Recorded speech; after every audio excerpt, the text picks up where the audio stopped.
ఈ రోజు ఎవడో ఒక వ్యక్తి వచ్చి సాక్షి ఛానల్లో కూర్చుని మాట్లాడేసి వెళ్ళిపోతే అది కాదు మనం తీసుకోవాల్సింది.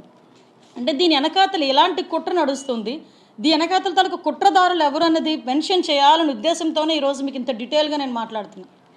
అట్ ద సేమ్ టైం ఆ రోజు అమరావతి నుంచి వాళ్ళందరూ పాదయాత్రగా వెళ్ళేటప్పుడు నేల మీద భోజనం టాయిలెట్లు అండి, ఆడవాళ్ళకి పెట్టిన టాయిలెట్లు ఒక టెంట్ వేసి భోజనం చేస్తారంటే ఆ టెంట్లు కూడా పీకించేశారు. టాయిలెట్లు కూడా లేకపోతే ఆడవాళ్ళు ఎంత ఇబ్బంది పడి రోడ్డు మీద కూర్చొని తిన్న సందర్భాలు, నేల మీద కట్టిక నేల మీద తిన్న సందర్భాలు కూడా మనం చూసాం.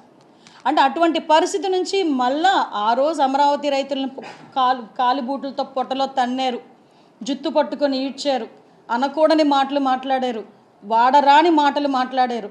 అఫీషియల్ పేజ్లోని సోషల్ మీడియాలో చాలా వల్గర్గా వాళ్ళ గురించి వాళ్ళ ఫ్యామిలీస్ గురించి మాట్లాడారు. ఆఖరికి మంత్రులతో సైతం మీ ఊర్లోని మీ ఇళ్ళలో మగాళ్ళు లేరా అని మాట్లాడారు.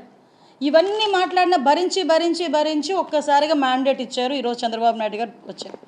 ఈరోజు అమరావతి అంటే అతగాడికి గుర్తొచ్చిన పదం తప్పించి ఈరోజు అమరావతి అంటే నిజంగా ఇంద్రుడు పరిపాలించిన ప్రదేశాన్ని అమరావతి అంటారు. ఎన్నో చంద్రబాబు నాయుడు గారు ఎంతో ఆలోచించి ఆ రాజధానికి ఆ పేరు పెట్టారు. దేవతలను అడిగాడిన ప్రదేశాన్ని అమరావతి అంటారు. ఆ దేవతలను అడిగాడిన ప్రదేశాన్ని అమరావతి అనేటప్పుడు దాన్ని వక్రీకరించి ఆ వర్డ్ నా నోటి నుంచి చెప్పడానికే కొంచెం ఇబ్బందిగా పడే పరిస్థితి.